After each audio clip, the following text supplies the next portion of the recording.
Okay, good evening, everyone. This is the May 23rd, 2024 meeting of the Needham Conservation Commission.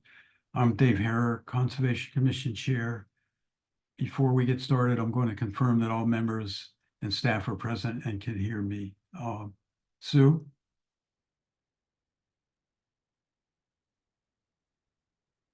She's not here yet? All right. Looks like Sue's not here. Reed? Yep, here. Bill's not here. Fred? Here. Allison? Here. Paulina?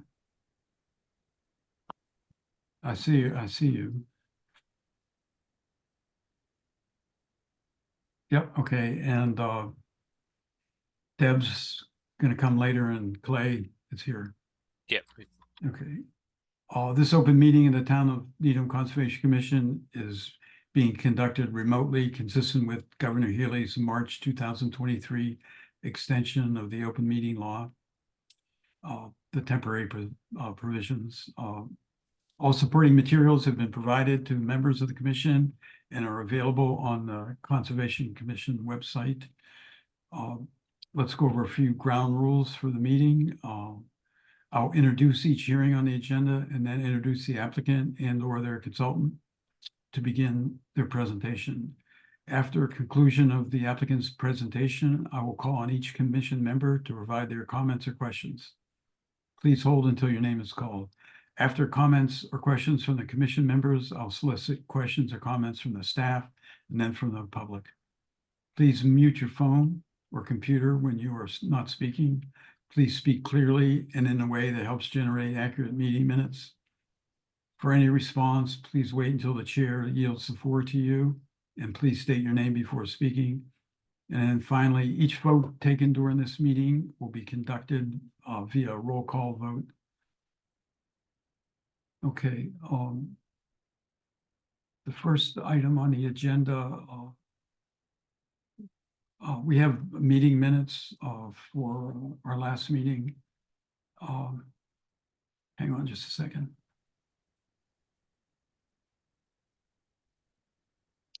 Yeah, I'll just note for, I think that was 5/9/24. Right. I don't believe I received any edits from Sue this time. I don't know if she's had a chance either to review. Oh, they look fine to me. I don't know if anybody else has any comments. If not, I have a motion to approve the minutes of May 9th, 2024. Motion to approve. Second. Okay, let's vote. Paulina? Aye. Allison? Aye. Fred? Aye. Reed? Aye. And the chair votes aye.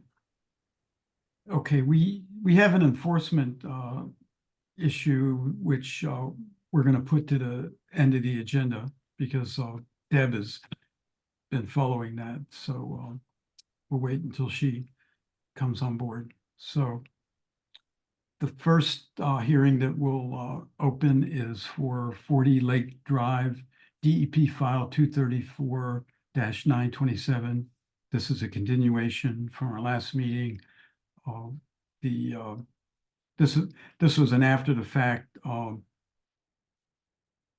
notice of intent. The commission had a few comments at our last meeting.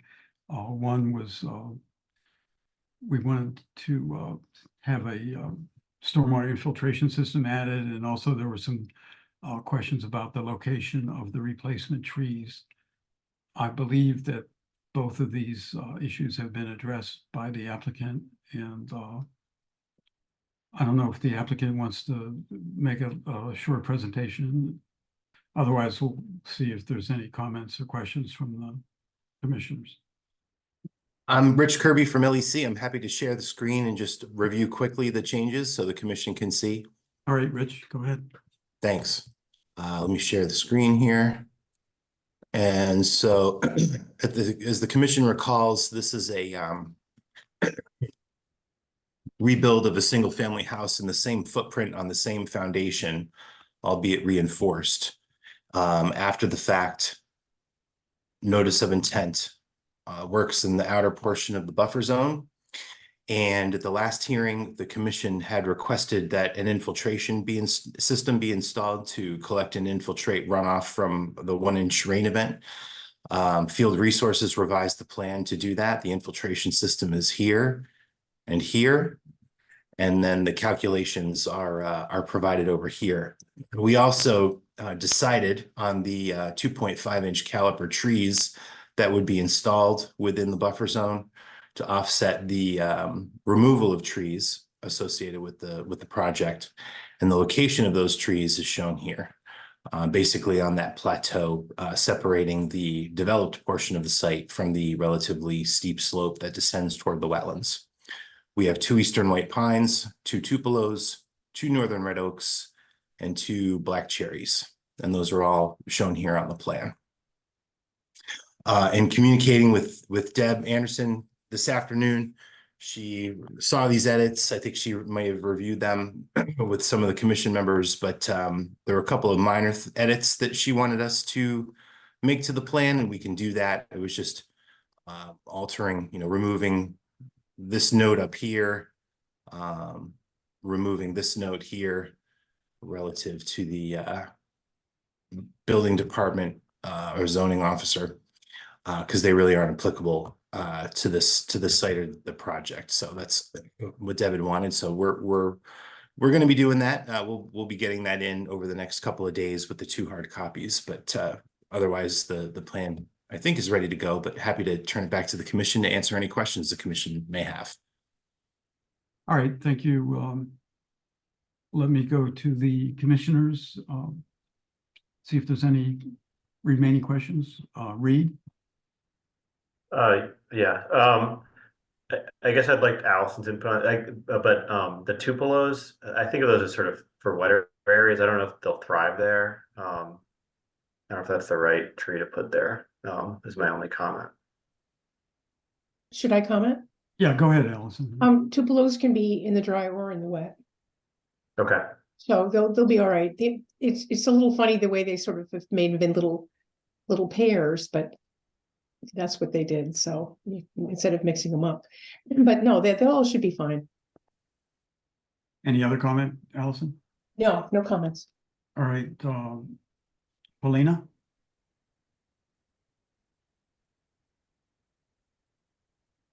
She there? She might. You're having audio problems, I guess. You're shaking your head no, right? No comment. Okay. And Fred. No questions or comments. Thanks. Okay, and everything looks fine to me. I have no comments. So why don't we close the hearing? And I know Deb has drafted up a order of conditions, and so when she gets back, we can go over that.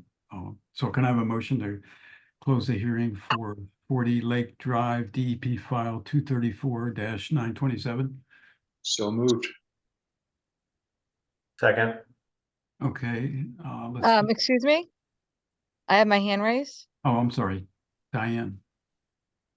Yeah, I'm just curious why the notes need to be removed. I'm not quite sure if that's going to be something that we can do.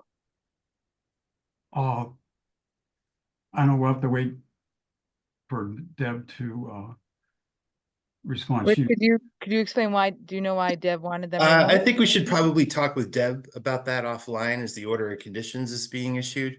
I think the relevance of the zoning bylaw really has nothing to do with the Conservation Commission. I think that's Deb's position. But Yeah, we had the commission's about to vote to approve the project, Diane. I know, but we don't, I mean, we have to follow the rules like everybody else, and the rules are the rules, and it was wanted to be noted on the plan that the plan does satisfy the building department's listen, Diane, we've had several offline discussions about this.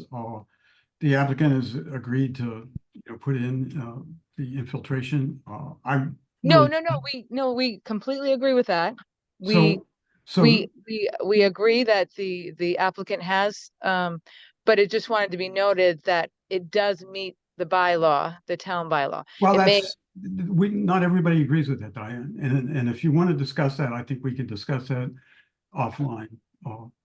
Okay, but- well, I'm just saying, it may not be something that our professional is willing to sign off on, and that may, you know, that, Rich is saying things that we may not agree Well, with. if you want to continue the hearing and, we can discuss this.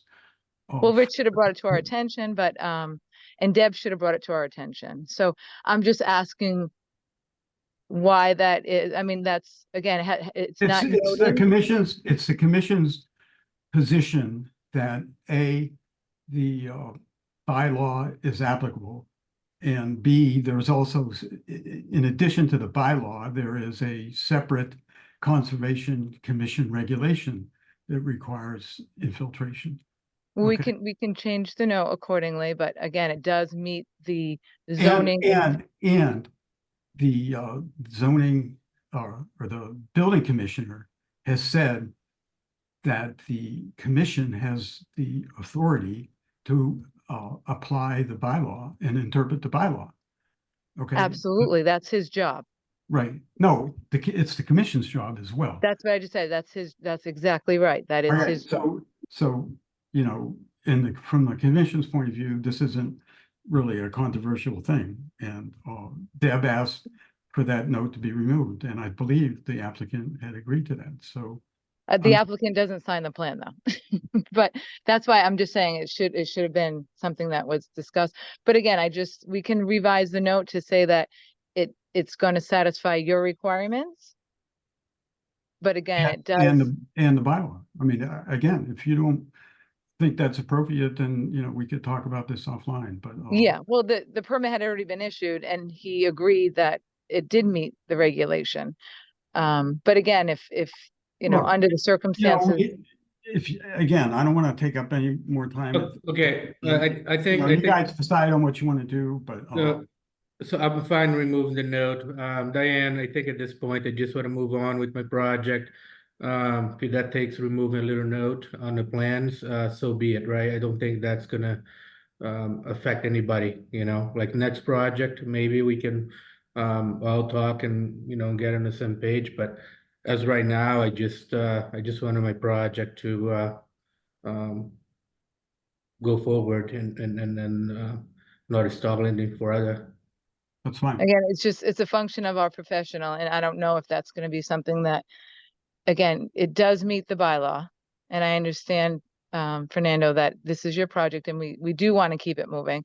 But like the commission, there are rules and regulations that we follow every day, and we have to understand them. We have to know where the line is and what we're striving for. And if we move that line and we're constantly changing it, it's something that confuses everybody. So we just need to be consistent. That's all we're asking. And the consistency is important for all parties, not just this project. And we just need consistency. And that's what we're trying to establish here. And we're not by no means trying to hold up the project, nor do we want this to be held over. We need to continue the project, as noted by you. I'd But be happy to sit down with you and explain to you the logic behind all this, and also what the building commissioner said and what Deb said. And so you can understand where the commission is coming from. well, I guess that's the important thing. Again, we have to understand where that line is. Okay, and we'll it's be like happy to discuss it with you, but right now, the issue is, do we want to close this hearing or not? And, I leave that to the applicant, I guess. I would like to close the hearing, please. All right, so there's a motion on the floor to close the hearing. I don't believe we had a second, but does anyone have a second? Okay. All right, so let's vote. Reed, Aye. Fred, Aye. Allison, Hi. Helena. I guess she's, Well, can't see her, so. Uh-oh. She was Lena. going in. Helena, can you hear us?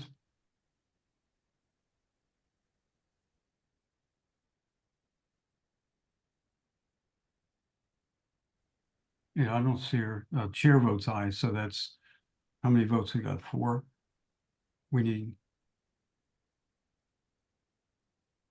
Is that enough? We do have 4 votes, yes. So that's enough. Okay, good. Hopefully Helena will get her issues resolved. All right, so when Deb comes back, we can take up the order of conditions. The next project is, Thanks, everyone. Have a good night. yeah. Thank you. The next project is 49 Green Street, DEP file 234-911. And who do we have here to this is the golf course project, and it was, I guess it was originally filed last summer, but for a variety of reasons, it was continued. And now I think we're finally at a point to review this and hopefully move forward. So who do we have representing the golf course? Good evening, Mr. Chairman and Commissioners. That was well said. We're finally ready to pick this back up again.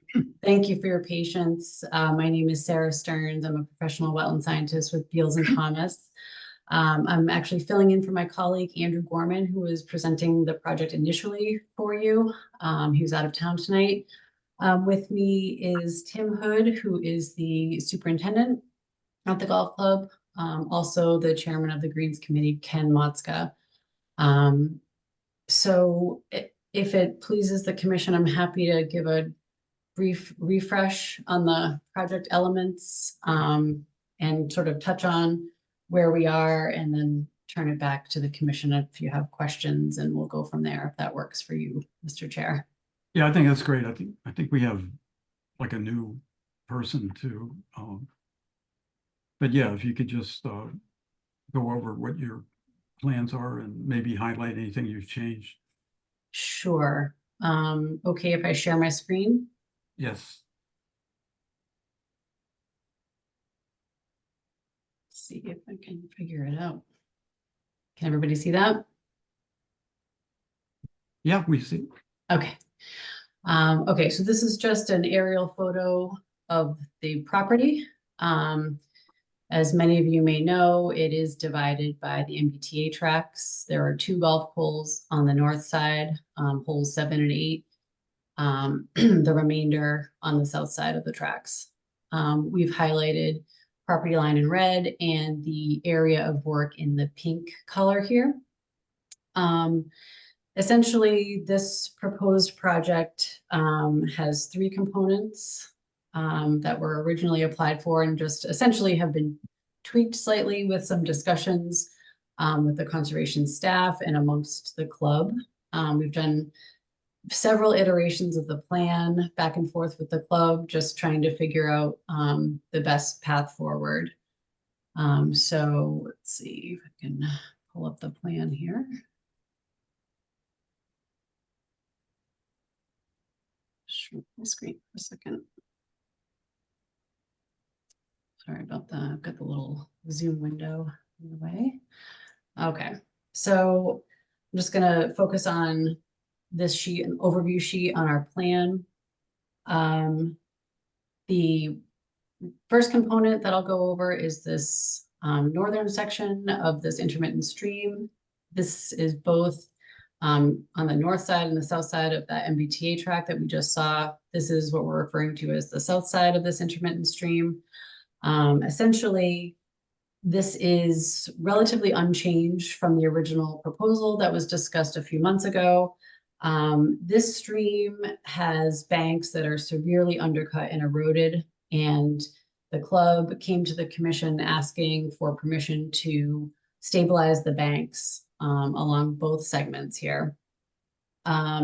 The change that was made from our last meeting, just based on input from the commission, was to not seed the edge of the bank, but instead just add sod as soon as the grading was complete, just for kind of an immediate stabilization measure, so that we're not losing material and seed, you know, just in a rain event or whatnot. So we're really, otherwise the proposal is the same, to just stabilize the banks along these two segments of the stream, and provide sod as soon as that, as part of that project.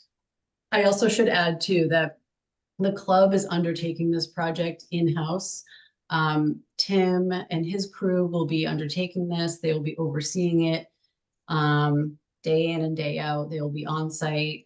It's, you know, it will be during construction added to their checklist of things to look at and check on the erosion controls. First thing they do in the day, last thing they do at the end of the day. So, you know, it's just, it's another thing that the in-house crew would take on, which I think is important, because we don't have people coming and going, and, you know, certainly a vested interest in getting this done quickly, efficiently, and effectively.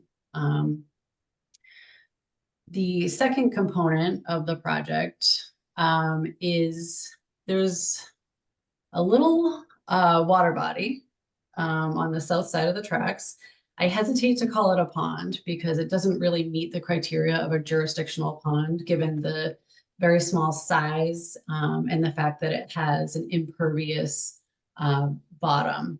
So one of the aspects of the project is to be able to replace the flashboards in the weir. This pond is also manipulated for water storage. So there's a small weir here that connects to a pipe that eventually connects to this stream where it's daylighted.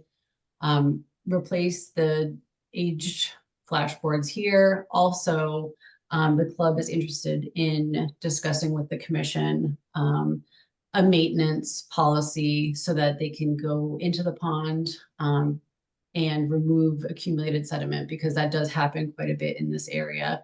And really, it's just to maintain the pond and also not allow sediment to get to the point where it is interfering with the water conveyance out of this area.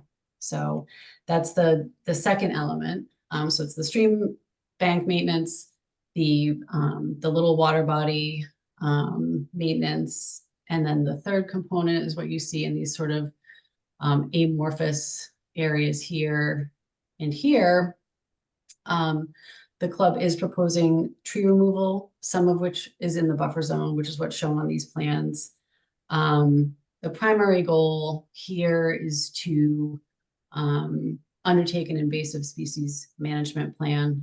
And the black dots on the screen are the trees indicated for removal in both of these areas. Let's see, just correct me if I'm wrong, Tim, here, but in this area, sort of on the edge of the property line, it's predominantly Norway maple as the biggest trees, a lot of bittersweet under there, some black cherry. And the club is really just interested in removing that component, stumping after the trees are removed, and then seeding that area, and also undertaking a planting plan. And I can switch to that planting plan.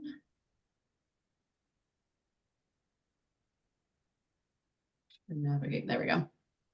Hard to navigate with that little bar there. So again, the railroad tracks here, here's that little pond I was just describing, pondish. And then over here on holes 7 and 8, this is sort of that long linear area that I was just pointing at.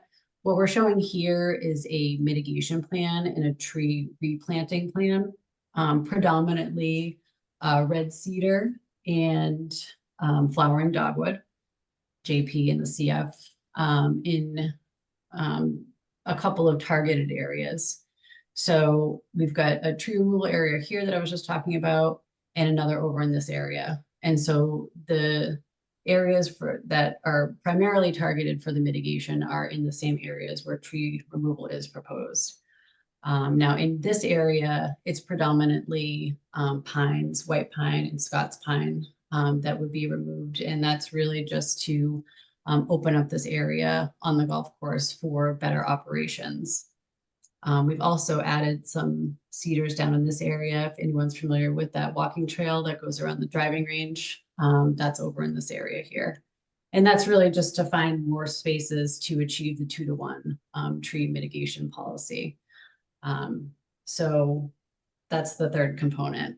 I went through it kind of quickly, but I know you've kind of heard it before from my colleagues, so I'll pause there and Tim and I can do our best to answer any questions that the commission may have. Okay, Thank thank you. Yeah, thank you. So yeah, let's see what questions the commissioners might have. Reed? You're on mute. Yeah. There you Yeah. go. Yeah, is there an inventory of the trees to be removed? Yes, they were all GPS located and inventoried throughout our time off with you. And I think we can certainly provide that if the commission is interested in it. Yeah, I think we'd like to see a list of what would be removed. So then I guess in the southern portion, yeah, it seems like there's a lot of trees there that are being removed, and you know, and that's not invasive management. That's just as I recall from the last time you were for us. This is just to open up this so there's more light on that green there, right? Correct.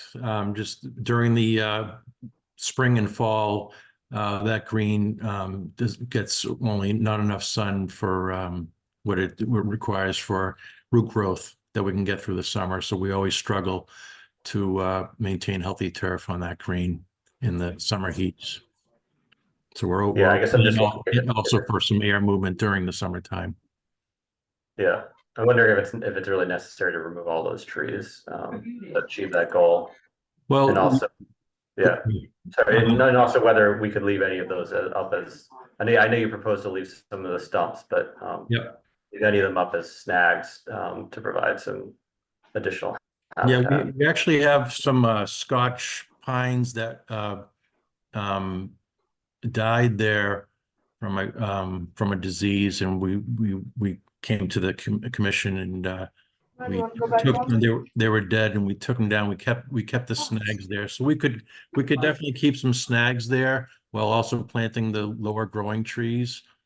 We are going to be doing this in-house, and we actually are going to kind of go slow with it. So we may take out. There are definitely some deciduous trees in there that if we feel like if we can save a few there, we'll try to do that just to see what kind of, I like to just kind of pick away at it and see what the sun exposure is when we do it. So, we could go slow with it as opposed to just, taking the whole thing out. But we just want to try to achieve what we're looking to get is the sunlight. Thank you. Yeah, no more comments for me. All right, Allison? Yeah, I was trying to figure out where is the wetland and the wetland border and 25? The jurisdictional area is the stream. So that's what's the buffer zone. So if you can see, there's kind of this outer, that's the 100 foot. So that's 100? Okay. That's so the 100 foot. It's in the the 50 or something? Yeah, we're Maybe not. I don't know. Yeah, I think it's we're in the right at the 50, I think. yeah. Yeah, okay. So that was hard to Yeah. see. I was not aware that Prunus serotina was an invasive species. I think it's a native species. I stand corrected. I have it listed, but because some of them are diseased. So it was the black cherry had a disease that had been noted by the club. Okay, but it's not an invasive species. And certainly white pine, if you're going to, not there, but in other places, that's also not an invasive species. Yeah, no, the only No. invasive species really there are the Norways. The Norway Yeah. maple for in this area.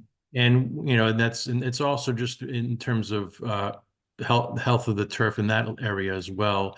They're all full of probably like a caliber of about 4 to 5 inches, 5 to 6 inches, some of them. Oh, they're little. Yeah, they're not super big. So I know they're just gonna get much bigger and I mean, really, it would be, again, it would be nice, I'm reiterating, to have, how many trees, what are they, and what are the sizes? yep. It'd be nice to know.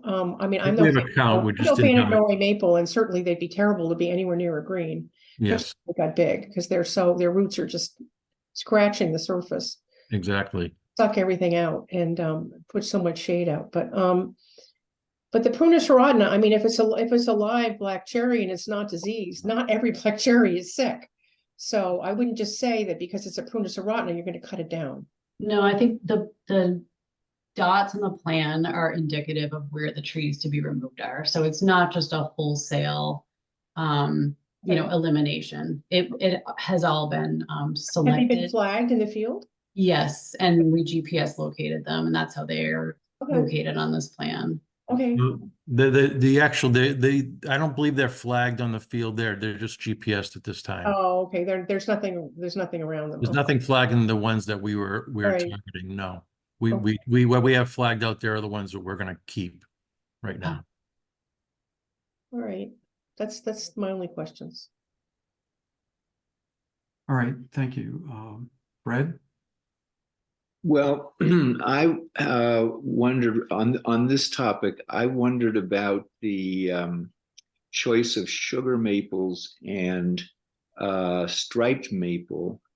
And Allison, whether you would comment about the long range survival of those particular picks. Yeah. I mean, striped maple is small. It's not, it's a native tree. It's not usually planted because it's not usually grown. It's a real wild tree. The sugar maple, the straight sugar maples have been dying for years.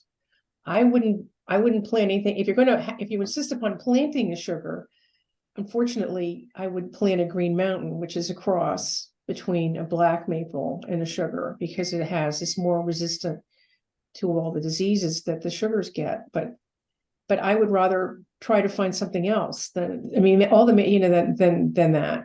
Some kind of an oak or tupelo or something else on the list, because I love them. They're my favorite trees, but they're dying everywhere, and they've been dying for about 40, 50 years. So I don't think they're going to do better in this warmer climate. And that's over on the northern side. That's where those were, because we have other lower growing ones on the southern side. Okay. Because on the plantings, one reason is because they're near the Eversource power lines. And Yeah. so we want to make sure that they don't grow to a point where Eversource, You want to stripe the little ones? pardon? Because, the sugars get big, but you want to stripe maple because it's a little. We prefer them to be shorter. Yeah. Oh, golly. Well, you could try, like, I don't know, ironwood or, like, the dogwood. I thought we had in the plan, it does have dogwoods. Yeah, not Florida dogwood, though, the other one, the pagoda. Pagoda dogwood. It doesn't get anthracnose. Unless you get a Jean's Appalachian dogwood, which is really expensive, which is resistant. It's a selection that they found in Appalachia that is resistant to anthracnose. But if you just go to a nursery like Bigelow or something and get a Cornus Florida, you might luck out, but they get anthracnose again, and the same horrible fungus. Mm-hmm. Oh, I know. I So, deal with it with turf. yeah. Oh God, I'm sorry.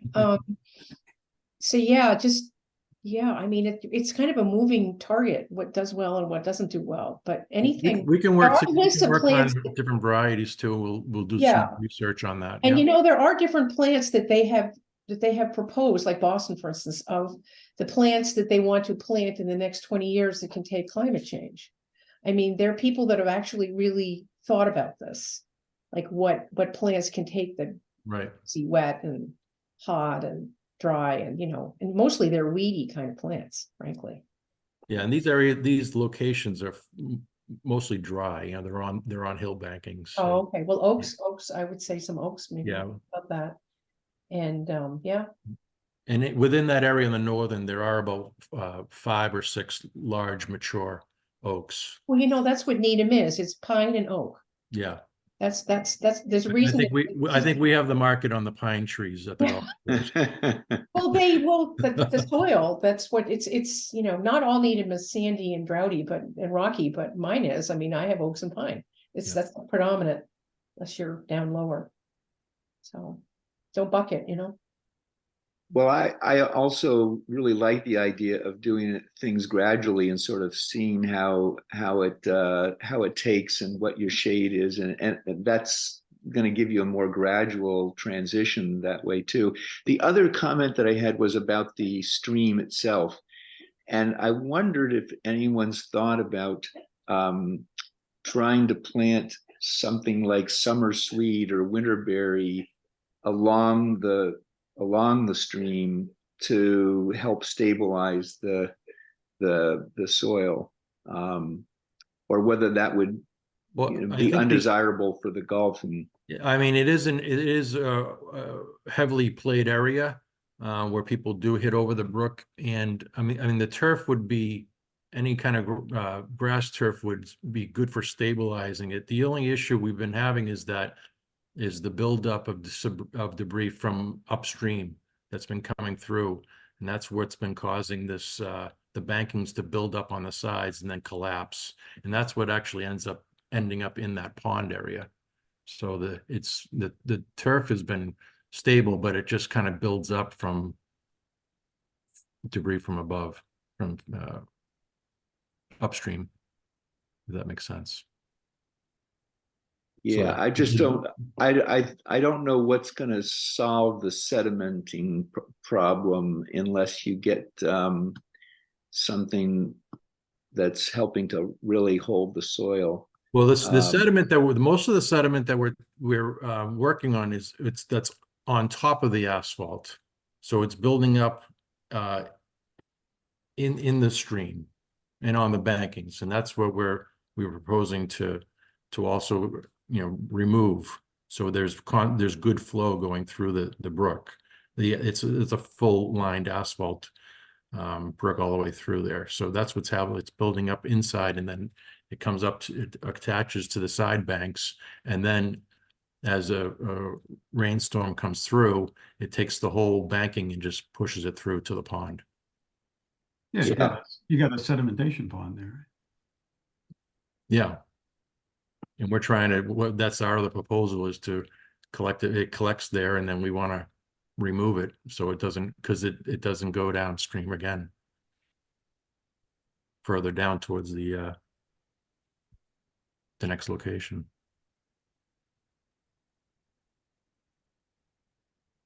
Anything else, Fred? No. All right, So, Polina? so I think the turf for your question, I think turf was kind of like, we thought it's been stable. The bankings are pretty stable. They're just building up in time. So we're going to try to keep that maintained that way. Well, but the photo that you showed shows the turf undercut from peak water flows. The photo that I saw, am I wrong about that? No, it showed that because it's never been managed before. So now with this project, we're going to be working back about 10 feet wide on both sides and sloping it down to the edge of the asphalt on both sides. So Yeah, so it won't be such a vertical bank. exactly. There will be there'll be no vertical bank. The grading is sort of the key element here that hasn't been done because, it needed a thorough discussion with the commission. It needed an engineered drawing. I mean, it really took some thought to get there, but it seems like that's going to help this area quite a bit. Okay, then that makes sense. I don't know. I don't have enough experience to know whether that turning that into almost like a swale is going to do the trick, but it seems like it'll be better than what's there now. Yeah, it seems like having the rigid banks is really not working, but having more of a floodplain situation, a softer slope will allow that water to rise and fall during events, these sort of flash events that they're experiencing in this particular location. And it seems like it's going to be a better alternative. And try to, just contain it quite so rigidly.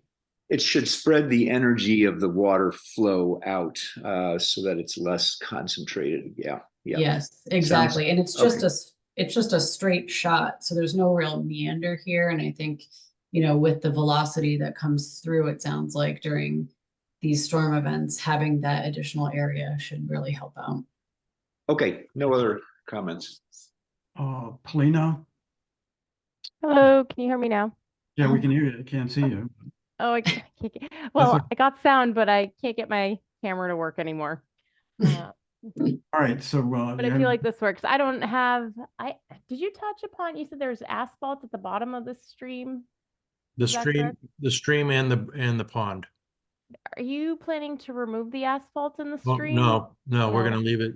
That's what we're doing. We're just trying to expose back to the original of this. We don't want the asphalt to be broken up or anything. We want to keep it intact because that's what's basically what the pond is and the stream. So we're just gonna work up to the edge. Okay, I mean, I feel like removing the asphalt from the bottom of the stream would be beneficial, but I don't have any questions. all right. The only question I had was brought up before about, what size trees are being removed. But, to your question, Fred, the town is planning to do the same kind of thing on some of the armored channels, around town. Some of the channels We around. approached the town on this project too, and we didn't get much feedback, so we're taking it on ourselves to do it. Yeah, like these armored channels are, well, put it another way, when you put in the slopes and whatever, you double at least the storage capacity, and so some of the tight spots around town, that's what they're looking to do. So this is similar to that, and I think it's a good approach. A test project. Yeah. So Clay, do you have any comments, thoughts? I don't have anything that hasn't already been touched on. I think we were also thinking in terms of the tree inventory, generally. Is there anybody in the audience? I see no hands raised. Dave, Okay. can I say one Oh, thing yeah. about the asphalt bottom? That I've made ponds before. I'm a landscape architect, so I mean I work with engineers, and there's a better, I know you have to have the money to do it, but there's a better, if you have clay, they have bentonite, they can do a pond that won't leak, that can hold water, and then you won't have asphalt leaching forever into the groundwater, because the asphalt is petroleum. So it's if it's really old over time, there's not much, but it's not a great environmental product. If there are other ways of making ponds than asphalt. So sure. that's Yeah. just an aside. Okay, that's all. All right, so it sounds like the commission is looking for some more information on the trees, the tree inventory, and the species for replacements. So I would think it would be appropriate to continue this hearing and give you a chance to give us a little more information. But it seems like you're on the right track, and Okay. and And I think- as I mentioned, since we did do the location on site, I think that spreadsheet is readily available, so we can get that over to the office through Clay and Deb very quickly. yeah, and I would encourage any of the commissioners to take a walk down there too. Not while they're playing golf, of course. All right, so let's have a motion to continue this. Is 2 weeks, is that enough time? Yes, thank you. To continue this hearing to May 9th, 2022? It's actually June 13th is the next. We have 3 weeks. Oh, yeah. It's one of our 3-week I'm So sorry, there's even additional time. June 13th. Okay, so can I have a motion to continue this hearing to June 13th? Motion to continue. Second. Second, All right, let's vote. Fred, Aye. Reed, Aye. Allison, Aye. Helena, aye. and the chair votes aye. Okay, thank you. Thank you, everybody. Thanks, good night. Okay, good. The next item on the agenda is Valley Road DPW sewer main bypass. Is there somebody from the DPW? Justin, how are Hi, you? everybody. How's it going? I appreciate you taking your time and squeezing us in for this one. Clay, I don't know if you want to, if you have the plan that I sent to Deborah, I can pull it up here.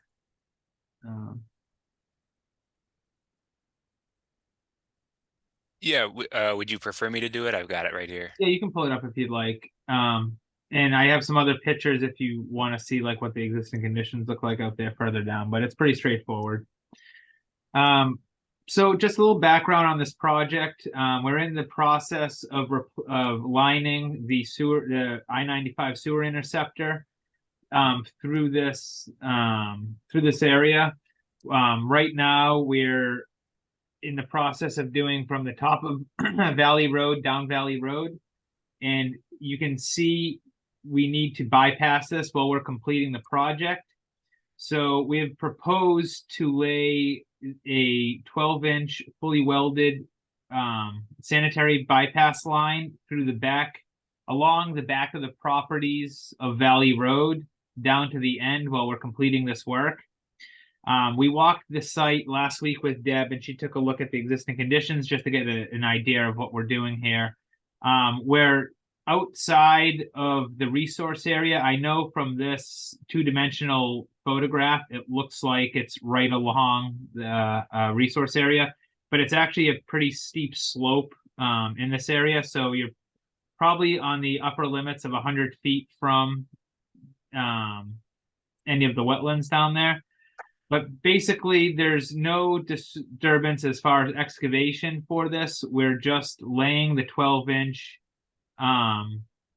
HDPE pipe along the tree line, which is actually on town property, along the backside of the properties on Valley Road. And it would most likely be there for around a month. It would take about a week to set up, a couple weeks to do the work, and probably a week to dismantle. We don't anticipate any heavy machinery to bring it in. At most, probably some sort of a dingo type piece of equipment just to drag some of the pipe through the woods there. Walking the site doesn't look like any trees will be affected at all. There's a little bit of brush clearing in some spots, but for the most part, it's pretty unintrusive to any of the woods back there. While it's in operation, it'll be maintained the entire time to mitigate any sort of issues with it leaking or anything like that. But it's actually only going to be in use while they're doing the lining work. So it's not something that's going to be running 24/7. It would be turned on at the beginning of their operation as they work their way down Valley Road while the liner's curing. And then once the shift's over and that's done, they would be able to operate normally down Valley Road and shut off the bypass. So for the most part, we're just want to give everyone a heads up and just kind of get your feedback on it. The only other alternative to doing this would be to run the bypass along Valley Road, which would be very disruptive to the residents there, considering it is a 12-inch pipe. Would be trenching across all their front lawns, driveways, walkways, irrigation systems, which would cause quite a bit of disruption and cost to their landscaping and whatnot. So this is the least invasive way to accomplish this, going over it with our consulting engineers and our Green Mountain, who's our contractor on site right now. So that's pretty much presentation in a nutshell. I don't know if you guys have any questions or comments as far as what we're trying to accomplish here. Yeah, thank you, Justin. Anybody have any comments? You can raise your hand, I guess. None of this work is in the jurisdictional area, is that what you said? Or Yeah, so we're running the pipe along the back of the properties. Most of the properties have stockade fences. So we'd be trying to keep the pipe as close up the hill. It's a pretty steep slope, so we'd be fishing the pipe through the woods there, and kind of weaving through the trees as we get down to the end of Valley Road. And at the most, we're probably at the upper limits of 100 feet, like maybe at the edge of like the 100-foot buffer as far as the resource area goes down there. so, are you proposing to submit a request for determination of applicability, or you don't think this is in the jurisdictional area? Just to be clear about what the next step. Yes, so we were coming to you to present this to you. We weren't, because we're not doing any sort of excavation or disturbance to the area, and there really isn't any need for erosion control and stuff like that, because it's just a pipe laying on the ground along the back of those properties.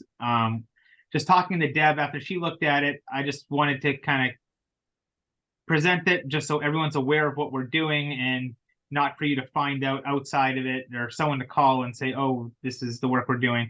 We are reaching out to all the residents along Valley Road, but before we did that, we just wanted to make sure this was a viable option and that everyone was on board with what we're doing. Okay, sounds reasonable. Fred, you got your hand up? Yes. So is it the town that's going to do the work, or is it a construction or engineering company that's going to do this pipe laying? Yep. So Green Mountain Pipeline is the contractor that's doing all of the work for us for the Interceptor project. So they would be physically installing the bypass line under the supervision of our inspectors, Environmental Partners, which is our consulting engineer, and Wright Pierce, who's also another consulting engineer that we're working with on the project. So I guess I don't really have any experience with a project like this, so I don't know how tricky it is to install pipe without. I mean, you're going to have some loss of vegetation just from trampling and doing that work, and I don't know whether Green Mountain has some experience in doing this kind of thing, or whether there's any way that we can help to minimize the vegetation loss, especially if it's a steep area.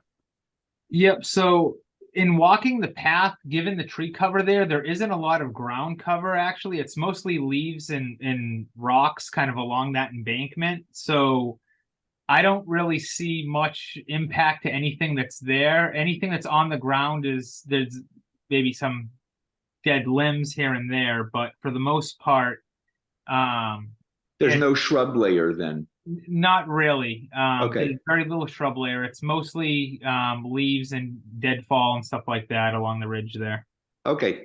And I mean, because of the tree cover there and the topography, there was really no way to get anything bigger than a small mini in there at most. That's why I'm thinking it's most likely going to be a dingo, or just really manhandling the pipe along the ridge there, just to get some of the lengths in place. Okay. But as far as the actual pipe goes, if you've seen any of like the welded water bypass, it's the same type of HDPE pipe material, and it's all sealed and welded and tested. So there's very little risk of any leakage or anything like that, and the entire thing will be monitored while it's running. Sounds good. Thank you. All right, anybody else? Oh, okay, looks pretty straightforward. Okay, Thanks, Justin. no problem. I appreciate your time tonight. Thank you. Okay, next item on the agenda is 94 Elder Road, DEP file 234-913. It's a request for partial certificate of compliance. And who do we have represent the client? Yes, hi, Diane, from Field Resources. Can you hear me okay? Yeah, good. Go ahead. Okay, just want to make sure. So yeah, the certificate of compliance, partial certificate is something we're seeking this evening for 94 Elder. I'm sure you received in your packet the information that we provided, which was a cover letter explaining the deviations from the plan, which should I go over those few? Yeah, if you could do it. Sure. So basically the patio was of the basic same size. It was just set a little bit further away from the wetlands. It was more centered or centered on the house instead of more to the right. The infiltration system, the two infiltration pits were proposed, and they were both, though they run all the downfall into it, they were placed in the rear of the lot instead of one in the front, one in the back. The driveway was a bit smaller, but there were two walkways that were added. Noted, which is not noted on this, the walkways are pervious, though we put that in the calculation for the additional 198 additional square feet of degraded area. And with that, again, the things that would be left open would be the restoration plantings, of which some were just, we finished planting the remainder of the plants that needed to be added today. And the monitoring reports, which were also on a yearly basis, and the 3 wetland markers that need to be put in place. Those are the items that will need to be finalized for the final certificate of compliance. And I put that in the letter, so for future, we all know, what remains open.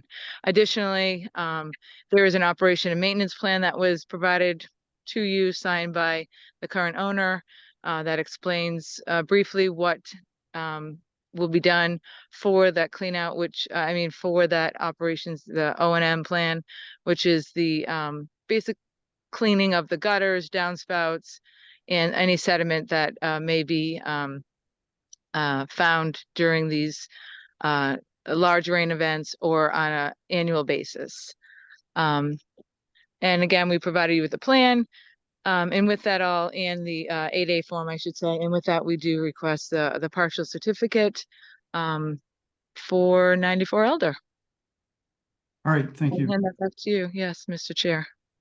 Thank you. Any of the commissioners have any comments, questions? Raise your hand. Clay, do you have any comments?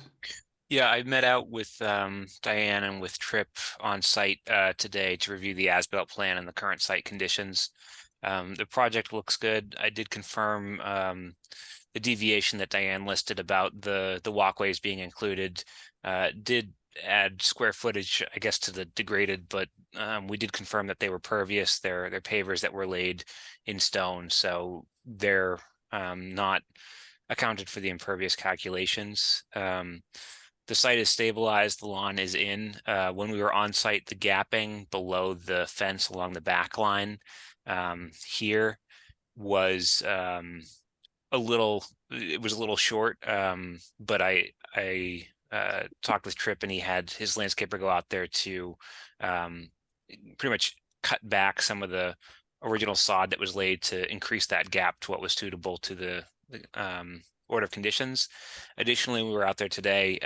The plantings had not been completed. They did install a plant, one of the trees here and one of the trees here that were required, as well as this was meant to be a mitigation area back behind this fence line. Some of the plantings had been installed this morning, but Tripp was waiting on the nursery order for the remaining plantings that did come in earlier today, and he has submitted photos to staff to confirm that the landscapers were out there to reestablish the required additional 15 plantings along this back line.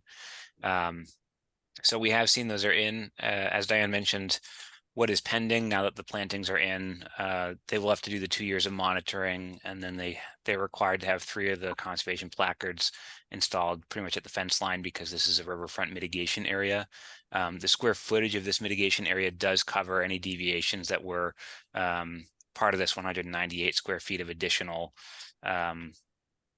degraded area in the 2-to-1. So that's satisfied.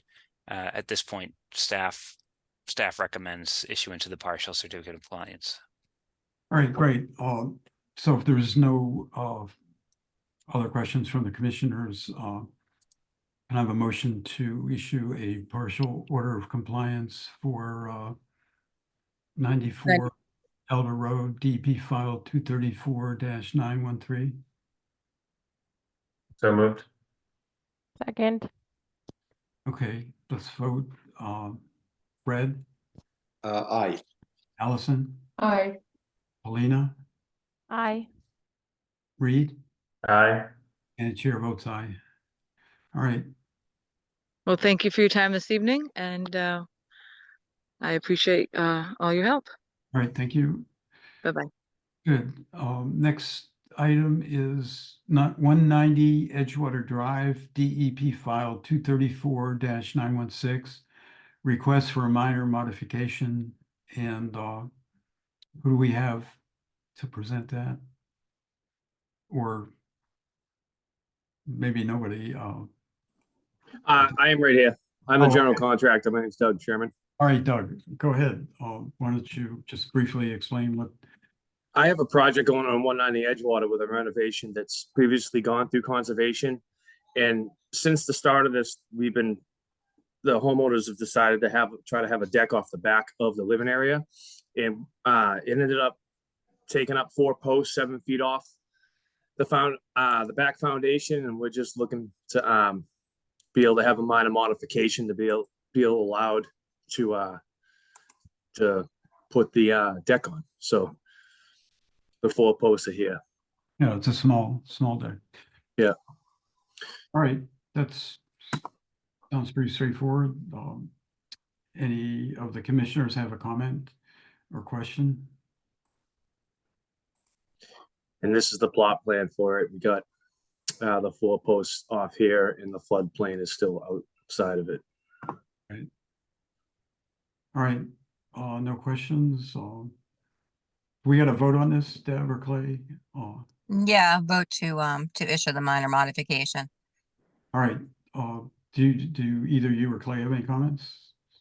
No, I met out there with Doug some time ago and discussed this addition to the project, and I suggested that he request the minor mods so that so they're in compliance and they're as built.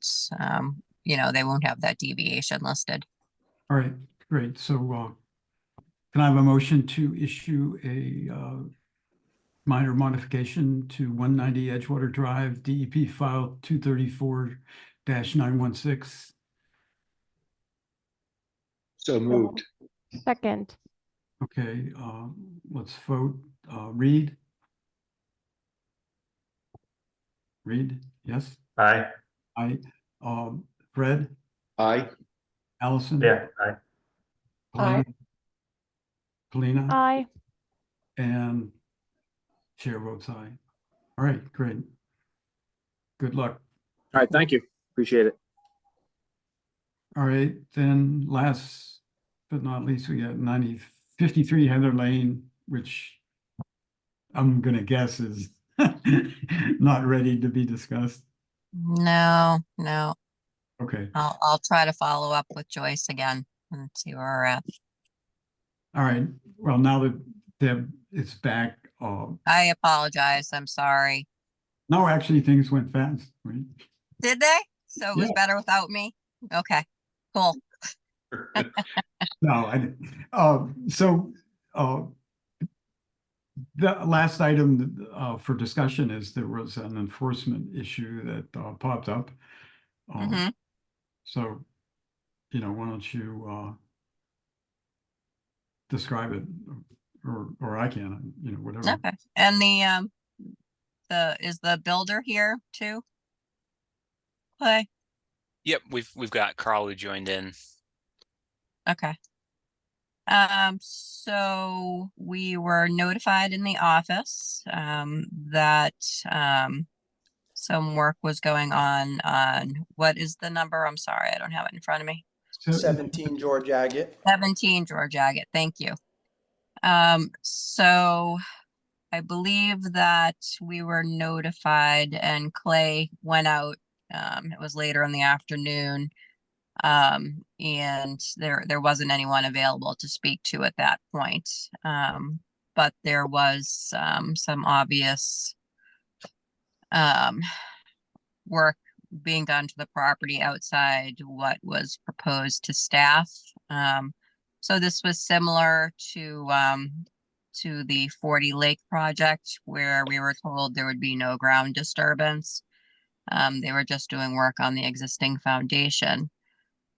So Clay can speak to this, but Clay had been in contact with the builder when this project first came up.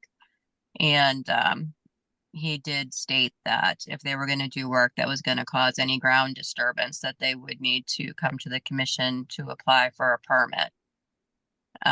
So going out there and speaking with the builder, it appears that the gas propane tank is in the process of being installed underground and connecting to the house. There was a pile of dirt very close to the bank of the stream that runs along the side of the property. So I had gone out the next morning and there were workers on site, and I ended up talking to the owner or the builder at that time.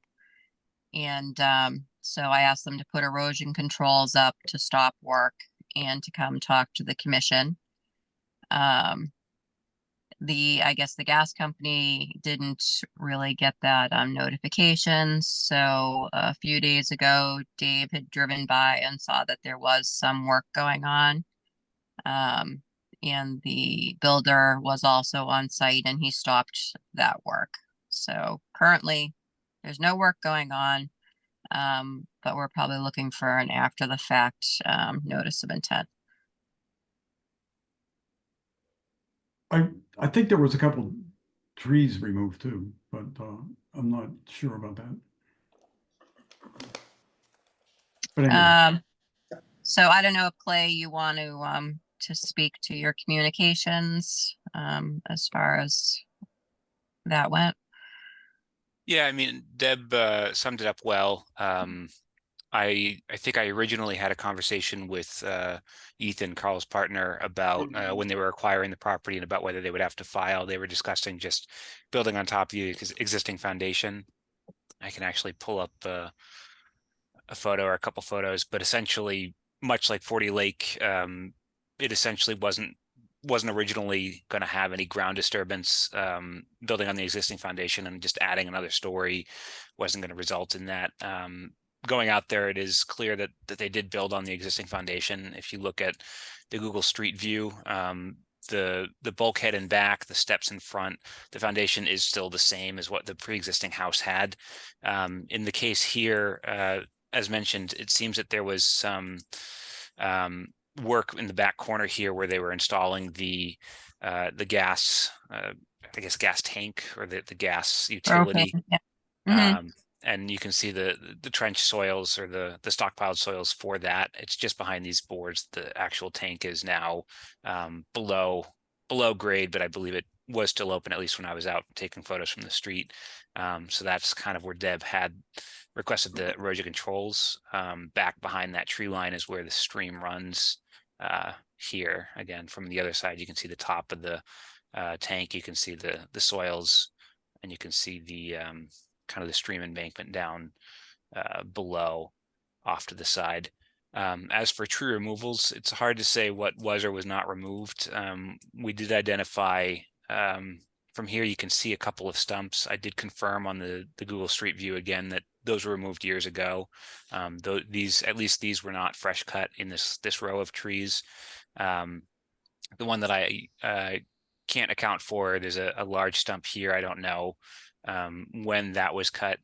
It didn't look like it was, day fresh, but it's hard to say when that one would have been removed. Otherwise, the outside of the tree lines here and the back tree line, the lot had been primarily lawn around the house. So Clay, I got one quick question.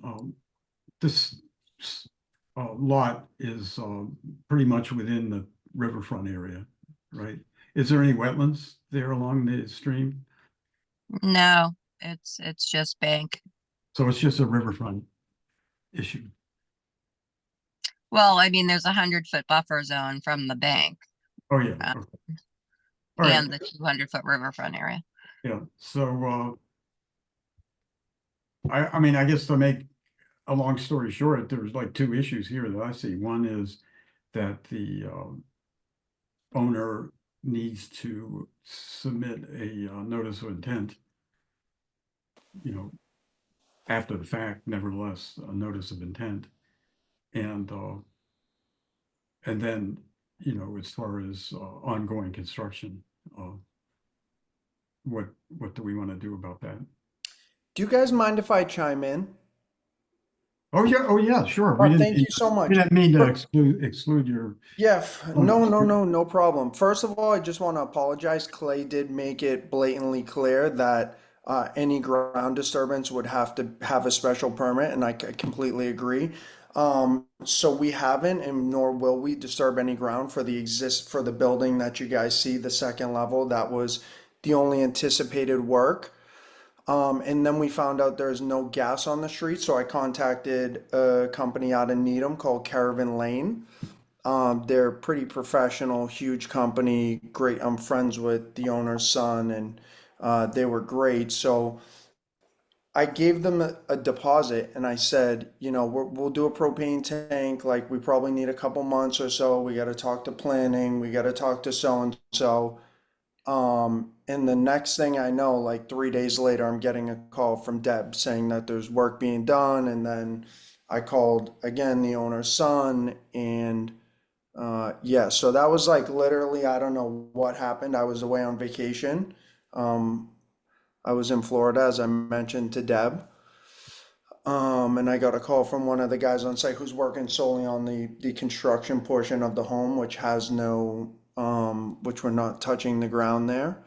And the second Deb called that day, I believe, or maybe, I think that day, yeah, because she called at like 9 in the morning, and by 12 noon, we put the erosion control around the entire perimeter of the property. I think it's 230 linear feet. It costs a small fortune. And now we're just kind of waiting I already spoke to a scientist. She said we can do a notice of intent. She didn't know. She stated some article, and she said to review it with you guys. She said there's something in 310 CMR about gas or utilities. It's 10.02 2B2J. I don't know if that rings a bell, but Yeah, no, that doesn't. Yeah, that's something about like it being ordinary or something. That's Yeah. I don't know. That's not applicable to residential. Yeah. Gotcha. Sure. Whatever you guys want to do, I'm like super above board. Obviously, we're licensed contractors. We've been building in Needham for, a few years now. I've never had any issues. So I just want to, anything we need to do. Like I said, I already talked to a scientist. Her name is Susan. So she said if that's something we need to do following NOI, then we'll definitely do it. All right. But there would be, So do we want to issue an enforcement order? to require the notice of intent application. Do we need to do that? If we do, yeah, I would say. That's what we did for 40 Lake. Yeah, definitely do that. And The question that I would have to you guys is, right now I took all my guys off the site, which is totally fine. We have like, as you can see in that picture, we have a completely open roof. And we stopped the actual construction that has nothing to do with that gas tank that's over to the back right side of the property. Can we continue the actual building and close it up? Because it's getting soaked. Obviously, everyone knows it's pouring and there's just water pouring all over the plywood and non-pressure treated wood. So it's kind of a big issue with the rain today. yeah, I was thinking the same thing. Personally, I don't see a problem, but I think the commissioner should weigh in on that.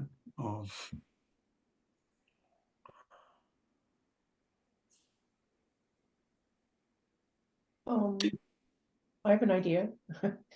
Well, while they're doing the notice of intent, they at least clean up put erosion control stuff on and. Oh, that's already in. That was Already in in, the okay. Dave called me. Yeah, they've done the erosion controls. Okay, We actually didn't even do the side where the river, that little it's a drain easement is what it Okay. is.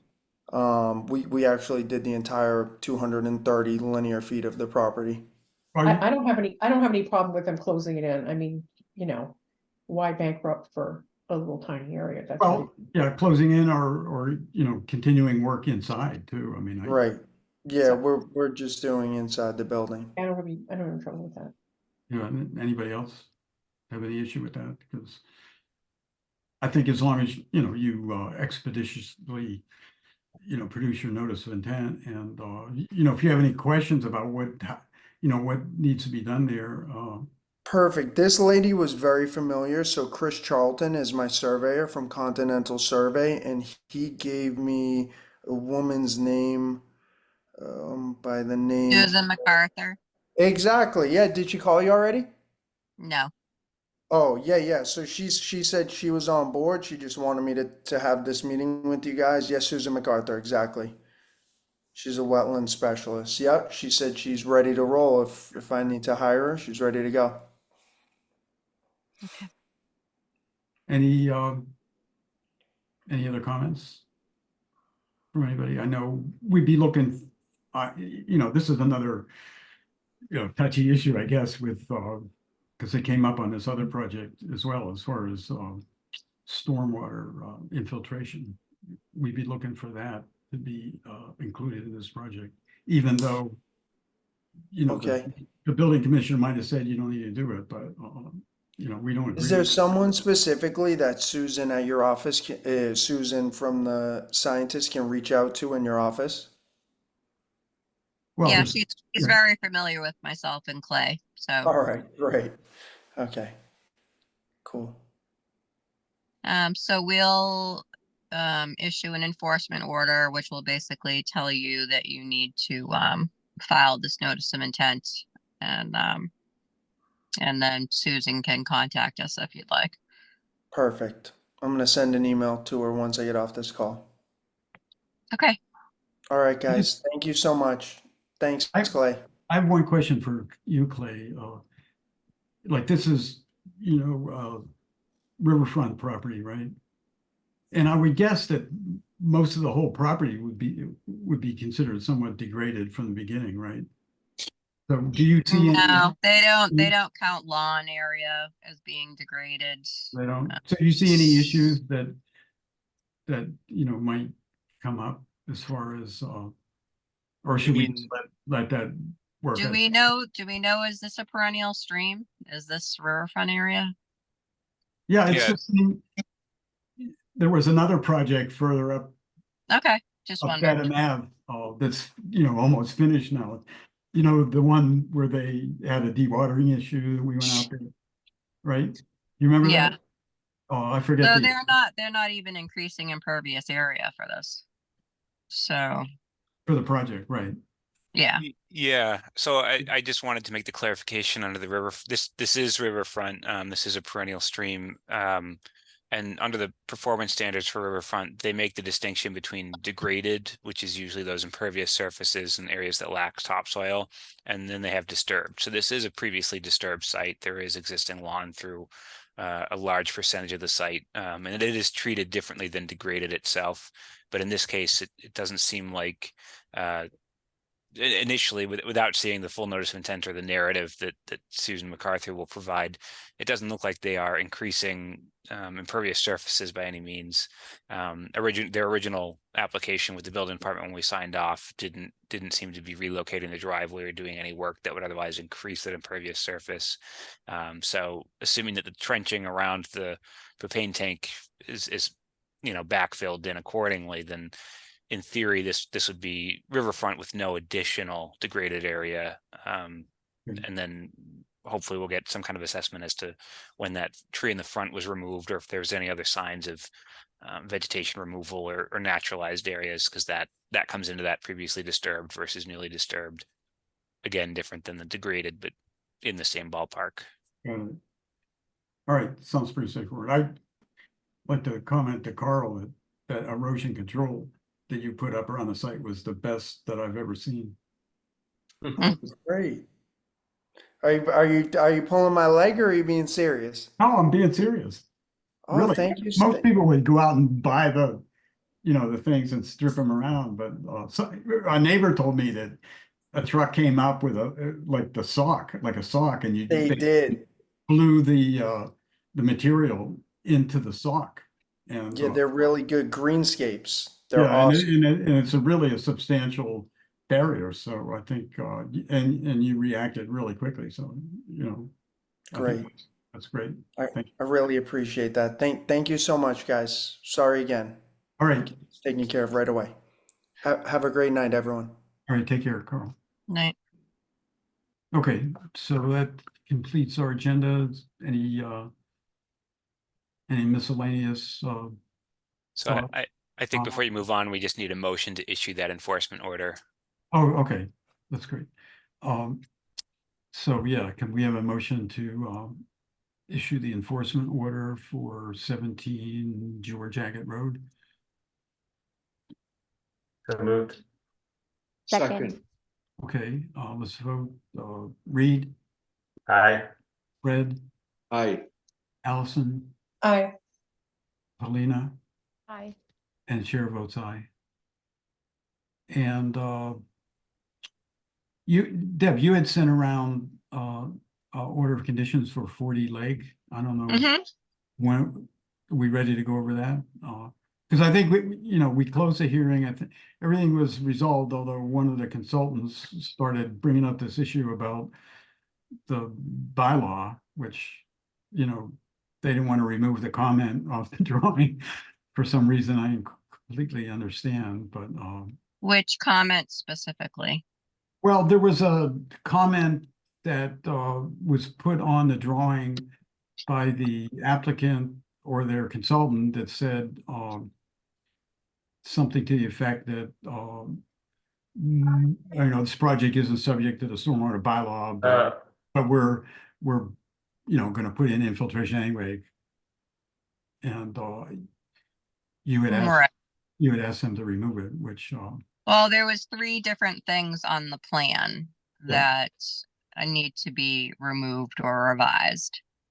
The first one being that up in the upper left-hand corner, they talk about, it's from the original plan where they were going to be doing the footings from inside of the foundation. right. And they didn't do that. They did it from the outside, which Right. was an issue with the building department. So I said that they needed to revise that. And they didn't question that. Okay, and then on the right-hand side, near the top, the rear yard set to 20 feet if new construction is triggered. So the stormwater bylaw and the zoning are completely separate entities. So even if the Conservation Commission states that they consider this new construction under our bylaw and the stormwater bylaw, it has nothing to do with zoning or their setbacks. Right. So I suggested they remove that. And the statement, the chief zoning enforcement officer, you know, I did speak with Joe Prondyke in, you know, he is the zoning officer. But he wanted to make it clear that the stormwater bylaw and zoning are not connected at all. So them saying the chief zoning enforcement officer, you know, really doesn't have any bearing on this. Right. Because he's not acting in that capacity as far as this permit is going. What was her deal? What was her objection to taking these off? Especially that one. I didn't completely understand it, but you know, the background, as you know, at the last meeting, the contractor was trying to say that the bylaw wasn't applicable, and you know, they sent a note to Deb. I drafted a response on this issue, which, you know, just for everybody's edification, number one, the bylaw refers to new construction, and it says any new construction that requires a building permit is subject to the stormwater bylaw, and this project is clearly new construction by the definition in the bylaw, and not that it's relevant, but by the definition in the zoning bylaw. Okay. Number two, the bylaw says that the Conservation Commission is a, you know, is Issuing authority. has issuing authority with regard to the bylaw. And then thirdly, the Needham wetlands regulations, which has nothing to do with the bylaw, you know, requires infiltration. And so, you know, we put this forth as these are reasons why we think that you need to do infiltration. And at least, you know, in one iteration, they still pushed back and said, well, you know, somebody said we don't have to do it. That's fine. You know, I didn't tell you this, Deb, but I looked at the building permit online with that view. And if I'll send it to you if you want, but the building permit itself says they need to do infiltration. Oh, did it? Yeah.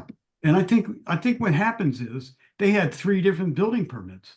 Okay. So the first permit, they were talking about, okay, we're just going to take down the house and, you know, but each building permit, the project changed slightly. And so.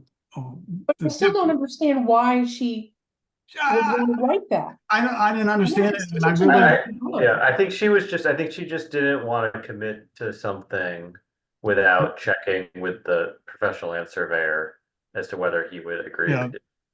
Yeah, I think that was basically what her. Well, I mean, Diane, she is the face of Field Resources. Her husband is the surveyor that stamps the plans. Well, so I told her that.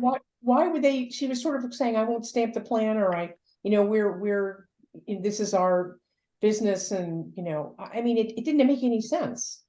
It sounded like she was saying that we are changing the rules on her. Exactly. I don't think she understood. And to be honest with you, I didn't want to get into a big discussion about it here. And I offered to speak with her directly, or Deb and Clay or whatever, and you know, explain to her what our position was. And the contractor, the owner, developer, whatever, wanted to move forward, and that's what we did. So it's alarming that she doesn't understand why it applies. I mean, to me, if she's a professional and she doesn't understand why these laws apply. With all respect to everybody involved, I think there is some confusion on the part of you know, different people on what is applicable to the bylaw and what isn't. You know, and you know, I'm looking at it in a straightforward manner. It defines new construction, and the project is new construction. And to me, that's, you know, it's not even an issue for discussion. The applicant was saying, well, this is a tear down and that's not new construction, but you know, Of course it is. he's making that up. Yeah, Right. Of course it And then, is. and, you know, and I get, you know, with all respect to the contractor and all that, that's fine. They can have whatever opinion they want, but we're the, you know, the permitting authority. Okay. And if somebody disagrees with what we do, the burden of proof is on them to come back and show us where we're wrong or whatever, you know, and not just say, hey, you know, this doesn't apply. So, I don't think it's worth making a big deal about, but I think, like Deb, was gonna try to set up a meeting with the building commissioner and the town engineer, so we could, you know, talk about it. If the town, you know, if the building commissioner is saying a tear down is not new construction, I mean, that's up to him, but I think that's something we ought to discuss, because I don't see where that is not new construction. I think if you go to the zoning, law, the zoning the zoning bylaw talks about, new construction being anything more than 50%, removal of the existing structure. But that's more in the context of a, you know, variance, you know, not in the context of the bylaw. The bylaw, the stormwater bylaw has its own definition of new construction. So I think, and I hesitate to speak on behalf of the applicant, but I think that there were two issues that were raised, and I was trying to parse them out. I do think one is related to the application of the stormwater bylaw and removing the comments from the plan for that reason. But I think the arguments about not stamping the plan had to do more with the zoning information they provide on there, which may be a requirement. I'm not a surveyor, but it may be a requirement on a stamped set of plans to include that, or at least for this type of plan set. So I think there was two issues going on, and I think the comments got muddled at both. And I would imagine, again, I'm speculating, but just, you know, devil's advocate, I think that the stamping issue might have had more to do with the zoning information that was provided on there that was requested to be edited or removed, versus the stormwater application, which, as you've already mentioned, is something that ideally will be brought offline to have a broader discussion as to grievances about application of it and such. All right, well, so do we want to go to the order of conditions? Sure. Okay. Clay, if you wouldn't mind putting it up, I didn't grab my copy off the printer before I ran out, so.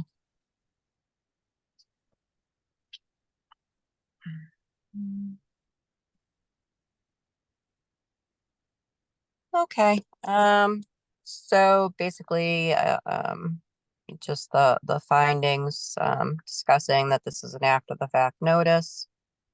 And the extent of the work was beyond that discussed with conservation staff, and why it's now triggering review.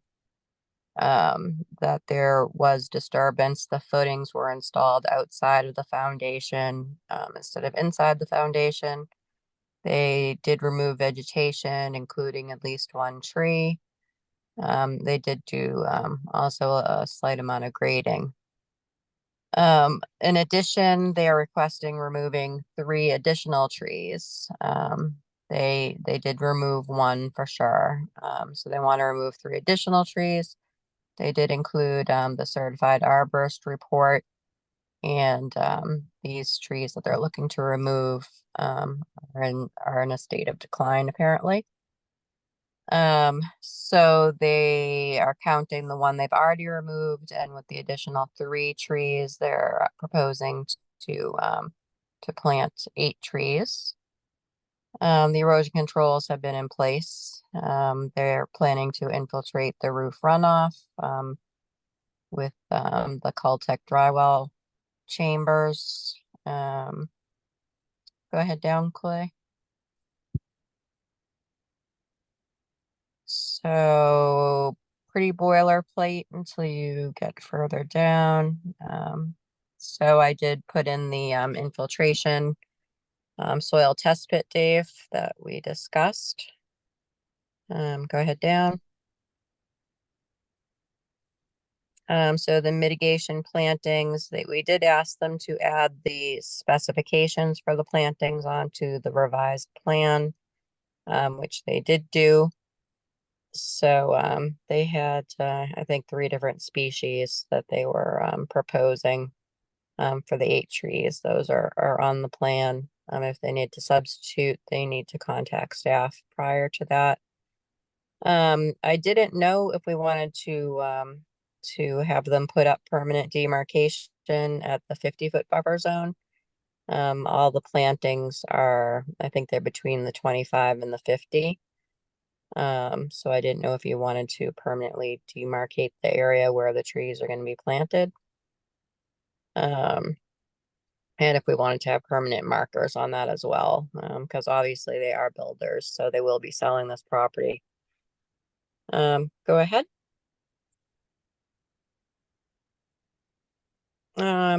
Post-construction, so if we are going to have permanent demarcation, that should be shown on the as-built plan.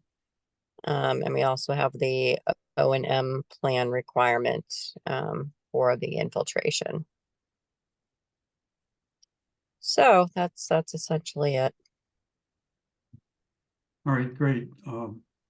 Any comments? Commissioners? Pretty straightforward. So how do you feel about the demarcation at the 50-foot? Yeah, that's. I think we To should. me, it sounds like a good idea. Yeah. Okay. So I will keep that condition. And Kevin, I noticed that the revision date of the plan is shown as May 21st. It said to just make sure that gets updated once we get the revised plan. will do. Yeah. Anybody else? Okay. So you did close the hearing, right? Yes, we did. All right. So It was a struggle. We did. okay. So We vote on this? so we want a revised plan. So, I mean, I hate closing these and then waiting for the revised plan for us to issue it. Okay. You know what I mean? Yeah, especially this Well, one. Yeah, whatever you recommend. All right. So maybe we continue for the revised plan and then close it and issue it at the next meeting. It's 3 weeks though. Is that a problem for them? It Well- probably is a problem for them. So we already closed the hearing, right? Yeah. So So we'd you have to, closed. we'd Yeah. have to reopen it and then continue it. Eh, No. all right.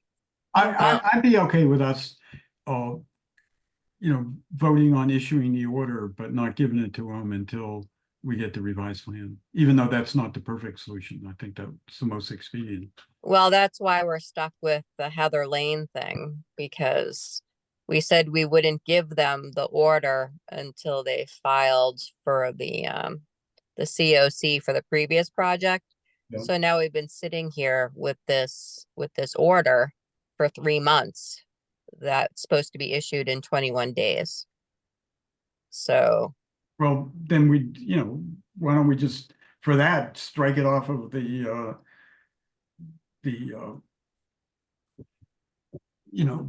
agenda and we'll re-vote on issuing it again, if it's not valid anymore.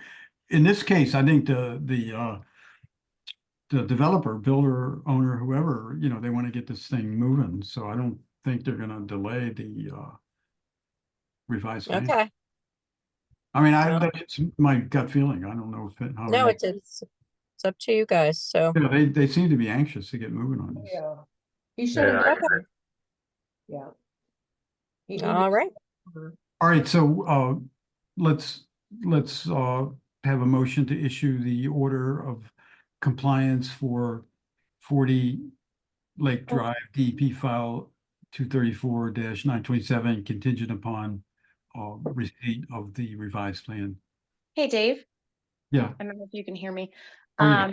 I was wondering, could you add a condition or could Deb add a condition that says something that an order of condition will be issued once updated plans are received or something like that, and then they won't fall into this weird hold?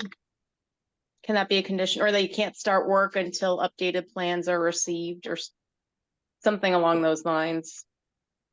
That won't hold up the project, but also, you know, you can't So do work. DEP doesn't want you to issue permits and wait for additional materials. So adding a condition is gonna red flag that's what we're doing. So that's why I would suggest not putting that as a condition. Well, let's say if they don't take, let's say if the worst case scenario, they don't take the things off that you asked them to take off. Isn't that the only issue that we're dealing with right now? Let's say they don't do it. So let's say they don't do it and we've issued the whatever and the order, and then they start work, and then would you, if they didn't do it, then would you be able to have a violation?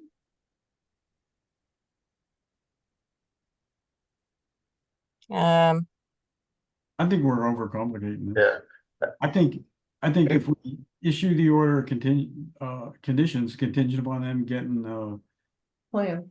the plan, then if they don't give us a plan, we don't give them the order of conditions. And- Okay. I thought we couldn't do that because of DEP. Yeah. Right, Oh, really? legally, So- we have 21 days to issue the permit once we vote to issue it. It'll lapse.